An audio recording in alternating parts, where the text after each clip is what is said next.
Kaninang umaga ba nandito ka at bumili gamit ang credit card sa American? O sinubukan mong bumili? Hindi.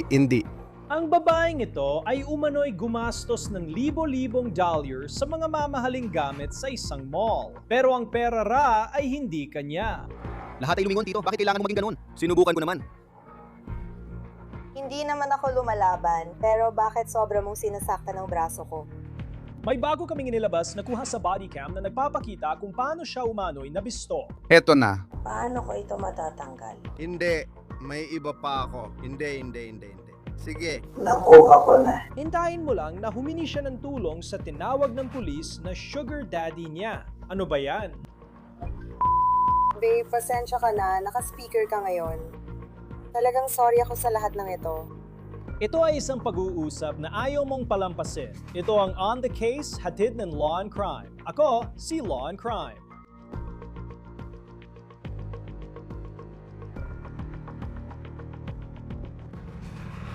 Nakakakaba talaga mawalan ng debit or credit card, lalo na kung makita mong ginagamit ito ng iba sa pagbili ng mamahaling gamit. Ibang level na ng emosyon ang dulot niyan. Ngayon, bago natin mapanood ang parte ng video kung saan nahuli ang di umano'y scammer, gusto ko munang balikan at ipaliwanag paano nagsimula ang kasong ito. Nasa Tampa, Florida at International Mall tayo. At ito ay isang lugar na may mga magagandang tindahan, mga designer at luxury brand ang mga ito. Pinag-uusapan natin ang Louis Vuitton. Tumanggap ng tawag ang pulis mula sa isang nagsabing nawawala ang card nila at ginagamit ito. Hindi ako sigurado kung saan. At ako ay namimili dito. Wala naman akong binili. Tapos tinignan ko ang aking telepono at ang credit card ko ay parang, sinusubukan mo bang bumili mula sa Louis Vuitton? O 3,870 dolyar. Magkano yun? 3,000. 870 dolyar. Nakatayo lang ako doon at sabi ko, hindi, i-reject yon parang sila. Kaya ang una ko naisip ay pumunta dito para sabihin sa kanila, tingnan kung makahanap natin kung sino ang gumawa nito. At pumasok lang ako at sinabi ko sa kanila, parang, uy, hindi ako yon, malinaw naman, wala ako sa tindahan. Tinanggihan ko ito. Tapos nakita ko na may iba pa. Mga transaksyon, tinala ko sila pero mali sila. Isa, ewan ko, naiwan ko phone ko, di ko alam bakit, yung sa LB, nawala. Yung natira, tingin ko siya nagdala sa atin sa Nordstrom ng mahigit 1,000. Ganon. Yun ang pumasok. Pumasok yon. Pupunta sana ako sa Nordstrom at nagsimula ng maglakad pero napagtanto ko, nasa kabila pala.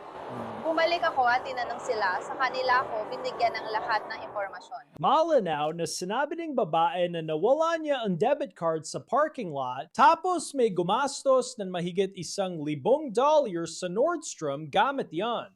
At pagkatapos sinubukan niyang pumasok sa Louis Vuitton at gumastos ng mahigit $33,000 pero na-decline ang bayad na yon.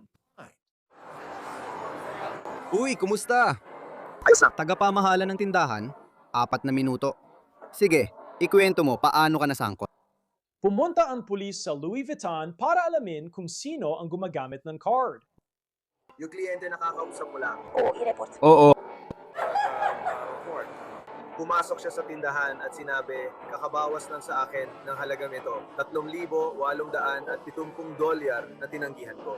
Nakatanggap ako ng fraud alert at tinanggihan ko yon at dito yon nangyari sa Louis Vuitton. May nagnakaw ng card ko at ginamit sa tindahan. Sige. Ilang sandali bago siya pumasok, kaka-reject lang namin ang transaksyon sa eksaktong halaga niyon. Kasama ka ba sa transaksyon yun? Hindi ako kasama. Hindi yun ayos. Nandun ang client advisor, si Taylor, nasa loob siya. Kaya pinagdugtong-dugtong namin at napagtanto na isa lang palang taong ito. Bukod pa rito, ang babaeng nakausap mo lang, ang pangalan niya ay Laura. Nagbibigay ng pangalan ng kliyente kapag pumapasok sila sa tindahan. Nag-check-in sila, ang kliyenteng nagnakaw ng kanyang card ay nagbigay sa amin ng pangalan Laura. Sige, tama ba? Nang ma-decline ang card, sabi niya, nagmamadali ako. Huwag na lang, babalik na lang ako mamaya. Mabilis siyang nawala. Pagkatapos, tumayo lang sila doon, siya at isang lalaking hindi niya kasama sa tindahan. Kaya pumunta kami at sinamahan siya rito. Pagkalipas ng ilang sandali, bumalik siya sa tindahan at muling nagtangkang bumili. Nakuha ko. Nakikita mo ba ang dalagang yon? Pwede mo ba siyang ituro sa akin? Oo, syempre, siya yung nakasuot ng itim na damit at may tattoo sa kaliwang braso. Nag-antay ang mga pulis na lumabas ang babae at kasama niya ang isang lalaki na mukhang mas matanda sa kanya at tinutukoy niya ito bilang, ayon sa kanya, partner niya. Nilapitan siya ng mga pulis para kausapin. Pwede ba kayong makausap sandali? Siyempre, okay lang ba na makausap ko kayo? Oo. Tara, tabi muna tayo dito. Kanina ba, nandito ka at bumili gamit ang credit card sa American? O sinubukan mong bumili? Hindi. Hindi. Hindi ka ba dito kanina at sinubukang bumili pero na-decline? Hindi. Hindi ikaw. Sigurado ka ba? Nasaan ka na sa 4 na 0? Kakarating ko lang dito hindi pa matagal. Ibig ko sabihin, kasama ko ang lalaki ko. Sige, sige. Kaya kanina lang, andun ka lang sa loob, sinusubukang bumili ng $3,000. Na-decline ito. Lumabas ka. Sumama siya habang nandito ka. Kasi nandito lang ako sa tabi mo. Oo. Pero matagal ko na siyang kilala. Saan kamusta? Ano bang gusto mong puntahan? Sige, kakabili lang nila dito. Kamusta? Hindi lang ito. Kumuha ng call transmit. Kaya to susulat. Yan ang paliwanag ko sa'yo. Pero palagi mo akong sinasabat. Ako muna, titingnan ko ang sitwasyon. Tama. Tinanong mo ako kung anong punto nun. Pinapaliwanag ko na, tapos sinasabat mo ako. Kaya parang sandali lang. Yun ang punto ko, okay? Kaya kanina lang, may binili dito sa Louis Vuitton. Tama? Gumamit ng card, tapos na-decline ito. Okay, at ang sinabi lang nila sa akin ay ikaw ang bumili, tapos umalis ka sa tindahan. Nakatayo lang ako, tinitingnan ko lang ang isang bag. Tinitingnan mo ito. Bumalik ako? Nakikita ako sa lalaki. Tama, tama. Tama. Tama. Kaya yan ang gusto kong sabihin. Tama? Sabi mo lang kanina. Ikaw nandito ako, tinitingnan ng bag habang naglalakad. At gumamit ka ba ng American Express o Airlines card o Visa card? Hindi mo ginamit. Hindi ko ginamit. Sige, may dala ka bang ID? Para saan ito, nalilito ako. Dahil linakaw ang card na ginamit sa transaksyon. Hindi, wala akong kotse o ID. Pumunta lang ako rito para makipagkita sa kanya. Sige, nandito ka na ba dati? Ulitin ko, nandito ka ba nung wala siya? Oo, pumasok ako dito at naglakad-lakad. Tinignan ko lang yung isang bag at yun lang. Tapos, umalis ako at nakipagkita sa kanya. So, nung transaksyon na yon, gaya ng sinabi ko, yung bag na yon, sinubukan mong bilhin yon. Hindi. Hindi mo sinubukang bilhin yon at hindi mo rin ito inabot sa kanila. So, yung mga kamera doon at yung transaksyon ay hindi nangyari. Hindi ba totoo yun? Hindi. Gusto ko lang maging tapat ka sa akin dahil maliit lang naman ito. Hindi, sinubukan kong gamitin ang aking card, pero wala akong nakuha. Kaya ngayon, mas nakukuha na natin ang buong kwento dito, di ba? Naiintindihan mo ba ang sinasabi ko? Sige, kanina lang, binigyan mo ako ng 3 magkaibang kwento, okay? 3 magkaibang kwento. Halagang pumasok ako. At tinitingnan ko ang mga part. Tandaan mo nung una tayo nag-usap, tinanong kita kung pumunta ka dito kanina. Sabi mo hindi, pero ginamit mo raw ang kamay na ito. Hindi ako pumunta dito kanina. Tapos parang dinagdagan mo pa, sabi mo tinitingnan mo raw yung bag. Tama, nagtugma. Sige, gets ko. Sinabi mo na wala kang ginawang transaksyon. Sandali lang, tapusin ko muna. Sabi mo rin na wala ka talagang ginawang transaksyon. Pero ngayon lang, sinabi mo na ginamit mo ang card mo. Balik tayo sa kwento ha. Sinabi ko lang kung anong card ang sinubukan mong gamitin sa transaction dahil gusto ko maging tapat sa'yo. Ang card ko. Hindi.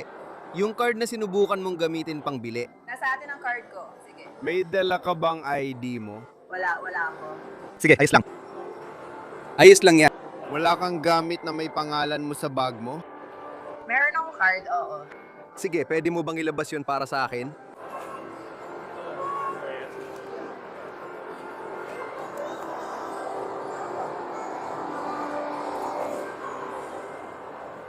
May iba ka pang card dyan? Kapag tiningnan nila yung sinubukan mong biling kanina, makikita ba na itong card ang ginamit mo? Oo, hindi natuloy. So, lalabas ba yon? Magre-rehistro naman, di ba? Lahat ng galaw at transaksyon ay nakarecord sa system. Sorry kung naboboringan ka na. Gusto ko lang malaman, ito na ba yung card? Tatanungin lang kita isang beses. Oo, ayos lang ako. At sa totoo lang, makakatulong talaga sa'yo ang pagiging tapat, di ba? Kasi medyo sumasablay na tayo pagdating sa totoo. Kita mo, di ba? Sinasabi ko sa'yo, totoo yan. Kaya unawain mo ang sitwasyon ngayon. Kaya gaya ng sinabi ko sa'yo dati. Sige, at gusto kong maging tapat ka sa akin. May mga humigit kumulang 4 na rang na kamera sa buong mall na ito. Okay? Sa Northam, may mga kamera. Okay. Tama? Alam mo bang balita sa Hilagang Carolina? Hindi ko alam. Sige. May mga camera rin sa iba't ibang bahagi ng Louis Vuitton, okay? Sige, Ayos. At kapag nagpresenta ka ng card, tama. Kapag sinusubukan mong magsagawa ng transaksyon, ito ay naitatala. hindi nakalog, nakatala. Tama. Oh, sige. Kaya nung sinubukan mong bumili ng bag na yon, ito ba ang card na nakarehistro sa sistema? Oo, yan ang card na meron ako. Sige. Hindi ko maintindihan. At ito bang pangalan mo na nakalagay dito? Oo, yan ang pangalan mo. Ano ang iyong petsa ng kapanganakan? Sige. Dahil napag-usapan na natin ang Louis Vuitton at ang Nordstrom, pumunta ka ba sa Nordstrom ngayon? Hindi ako pumunta. Hindi ka talaga pumunta sa Nordstrom na yon? Dumaan lang ako doon. Oo. Kaya ulit, ang tanong ko, dumaan ka ba sa pinto? Oo, dumaan ako. Sinubukan mo bang bumili o nakabili ka ba? Hindi. Hindi. Hindi mo ginawa. Sige. Meron bang alinman sa mga card sa loob ng bag mo ngayon? Wala, hindi ba? Okay lang ba na tingnan ko? Bakit mo kailangan tingnan ang bag ko? Inaaresto mo ba ako? Dinidet-in mo ba ako? Anong problema mo? Pwede ko na bang makuha ang kotse ko? Oo, pwede mo na kunin ang kotse mo. Saglit lang. Hindi ako komportable ibigay ang card info ko. Wala talaga akong pakialam kung ano ang komportable sa'yo. Sige. Hindi ko maintindihan. Pakinggan mo.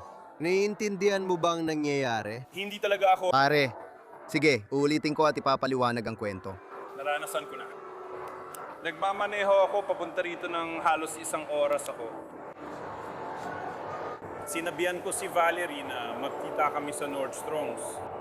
Pumasok ako sa Nordstrom's at sinabi niya, pumunta ka sa Neiman Marcus at titingnan ko kung paano mangyayari.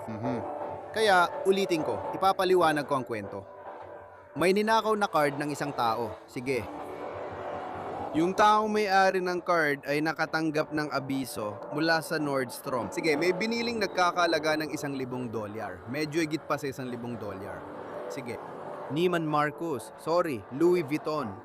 Yung tao, muli na abisuhan na may gumamit ng card niya sa Louis Vuitton para sa halos $3,000 sa isang bag. Kagaya ng sabi ko, may mga kamera sa buong mall. Bawat sulok ay minomonitor ng mga kamera at surveillance system. Louis Vuitton, yung tao na may-ari ng card, dumating siya sa Louis Vuitton kamakailan lang.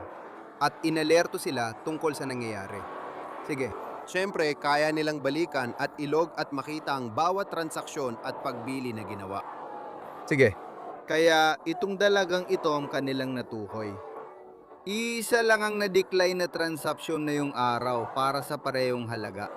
At tugma ito sa numero ng card na ginamit para sa transaksyong yon na siyang ninakaw na credit card ng biktima. Sige. At sa kasamaang palad, ikaw ang natukoy nilang gumamit ng card na yon sa transaksyong yon. At sa transaksyong iyon, sinabi niya sa kanila na ang pangalan niya ay Laura, na siyang may-ari ng card. Naiintindihan mo ba ang sinasabi ko? At pagkatapos niya, sandali lang, isang saglit. Paintulutan mo akong tapusin ito, isang saglit lang. Kaya pagkatapos niyang gawin ang transaksyon, lumabas siya ng tindahan, tumayo siya dito, at dun ka naman sumama sa kanya. Hindi yan totoo. Hindi yun ang nangyari. Hindi yun totoo. Totoong ginawa ko talaga. Kanina pa yon, tapos bumalik kayo sa loob. Ayan, hello. Sige, nakilala ko siya sa Neiman Marcus mga 20 minuto nang nakalipas. Oo. Siguro mga 4 na po. Bago kaya. Sabi mo lang na nakilala ko siya dito. Oo, nakilala ko nga siya dito. Bago, gaya ng sinabi niya ulit, sinabi niyang nandun na siya ng mas maaga kanina. Hindi ako nandoon. Yun mismo ang sinasabi ko. Nandun siya mag-isa at sa isang punto, lumabas siya, tapos bumalik siya nakasama ka na. Kailan ba siya dapat nandito? Yung eksaktong oras, hindi ko alam ang eksakto. Pero ulitin ko. Parang ganon. Well, paano nila nalaman to? Kaya hindi nila alam na hindi sila merong conflict. Well, walang conflict kasi. Parang tumutugma ito sa eksaktong sinasabi nila. Nandun siya, pero sandali. Nandun siya mag-isa na tinitingnan ng bag na eksaktong sinabi niya. Tama, di ba? Sabi niya, tapos parang binago niya ang kwento niya. Una, sinabi niyang hindi siya nag-transact. Tapos sinabi niyang sinubukan niyang mag-transact pero na-decline ito. Tama, di ba? Umalis siya tapos bumalik kayo ulit kasama siya, gaya ng sinabi nila.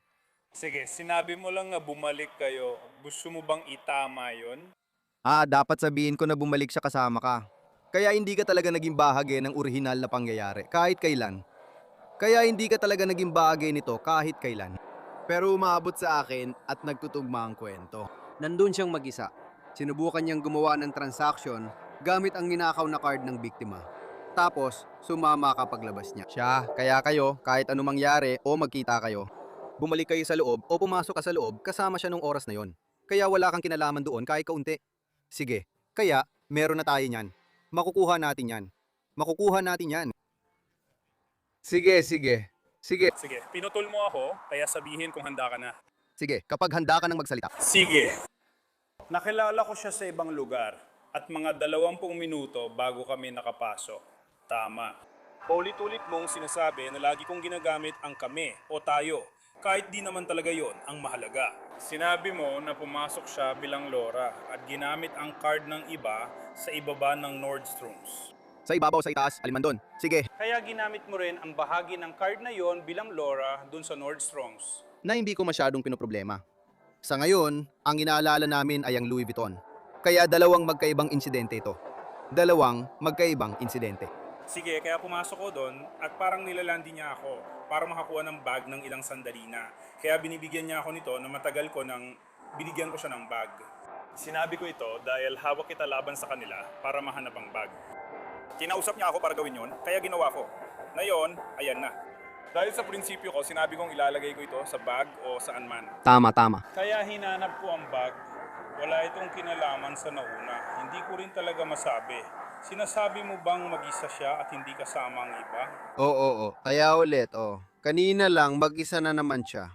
Mag-isa lang siya. Naghihintay na ako dito ng mga 10 minuto. Sige. Gusto kong maging malinaw. Kanina lang ngayong araw? Anong oras? Hindi ko alam at hindi naman mahalaga. Nandun siya. Binabaril mo ako dahil alam ko kung nasaan ang kotse. Siya lang naman. Ano ba talagang malaking issue? Parang, Ano ba talagang ginagawa mo? Siya lang naman. sandali lang. Sinabi niya nandun siya dahil gusto niya. Sa totoo lang, hindi mo naman kailangan nandoon, kaya pwede ka nang umalis. Hindi mo kailangan, ibig kong sabihin, wala namang saysay na kausapin pa kita. Dahil hindi ka naman talaga bahagi nito kahit kailan.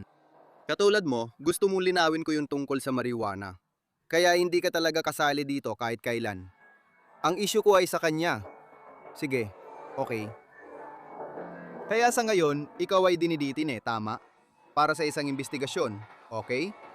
Yan ang nangyayari ngayon. Kaya sa ngayon, hindi ka malayang umalis, okay? Sige, ayos. Bakit? Gaya ng sabi ko, nag-iimbestiga ako at hindi ko alam ang gagawin tungkol sa bagay na yon. Kaya yun ang mangyayari ngayon. Okay? Ang kailangan ko lang, manatili ka dyan at huwag gagalaw. Kung gusto mo, lumapit ka sa pader o saan man para makaiwas sa daan. Okay? Uy, meron ba silang cash dito? Kasi ayokong iwanan ng lahat. Yung taong sangkot sa transaksyon, lumabas sandali at kausapin ako.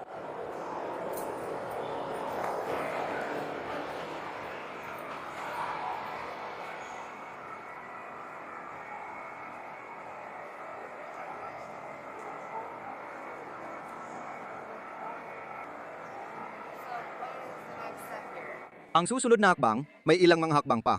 Tatapusin ko muna ang investigasyon ko at saka tayo magpapatuloy mula doon. Sabi ng pulisya, naunang pumasok ang babae sa tindahan bago dumating ang lalaki, na tila ipinagtatanggol siya dahil sinasabi niyang kinukulit siya ng babae na bilhan siya ng designer bag. Dinitin ang babae habang pinanood ng pulis ang video mula sa tindahan. Naredact ang surveillance video, pero sabi ng pulisya, makikita raw na ginamit ng babae ang ninakaw na card sa counter para kunin ang designer bag. Ngayon, paglabas ng pulis mula sa tindahan, may iba pang sinabi ang umano'y sugar daddy ng suspect. Itong lalaki, halata mong iniisip niyang siya ang may kontrol, kinakausap ang pulis, at pakiramdam niya ay hindi siya nirerespeto ng pulis. Gusto ko sanang tanungin siya kung ipinakita lang niya sa akin ang bag na nagkakahalaga ng $664 kahit alam niyang sinubukan ng kasama ko na kawin ito o anuman ang transaksyon. Sagot niya, hindi ko kailangang sabihin sa'yo kahit ano. Salamat! Naiintindihan ko. Kaya sa totoo lang, binasa ko lang at pinanood ang video. Pare, lagi mong binabanggit ang video. Hindi ko kailangan yan. Ayos lang. Magpapatuloy akong magsalita. Sige pare, lalabas tayo sa police car ko. Inaaresto na kita, kaya lumabas ka. Makinig ka lang, huwag magsalita. Sige, tumalikod ka kasi sinubukan ko. Bakit kailangan mong maging ganyan? Lumalaban ako. Bakit mo sobrang sinasaktan ng braso ko? Para saan ba? Tumalikod ka? Ilagay mang mga kamay mo sa likod mo. Sinikap kong maging maayos at hinayaan kitang lumabas mag-isa para hindi ka magmukhang baliw. Pero gusto lang kitang tanungin. Magtatanong ako sa'yo ng isang tanong habang may poses ka. Pero dahil gusto mo itong gawin, Hindi naman ako lumalaban. Ikaw, bakit? walang nagsabi na lumalaban ka. Bakit ka masungit? Gusto ko lang malaman ang nangyayari. Nasaan ang ebidensya na ako ang gumawa nito? Kakapanood ko lang ng video. At nasa card ko ba yun? Oo. Paano mo nakikita yon? Wala naman akong card niya. Baka wala ka na nun ngayon. Hindi ko talaga nakuha yon. Kung nasaan ito. Sandali, bakit kailangan mong gawin lahat ng ito? Sige, tara na. Pero bakit? Wala naman akong ginawa. Pasensya na talaga. Bakit ka humingi ng pasensya? Nakakapalik naman yan.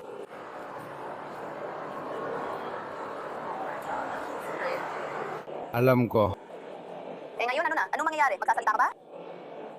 Ano sa tingin mo ang mangyayari?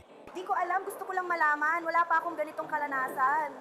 Ngayon, nahihirapan talaga ang pulis sa mga taong ito at inilalabas niya ang suspect sa labas. May dala ka bang sandata o anumang bagay tulad ng baril o kutsilyo?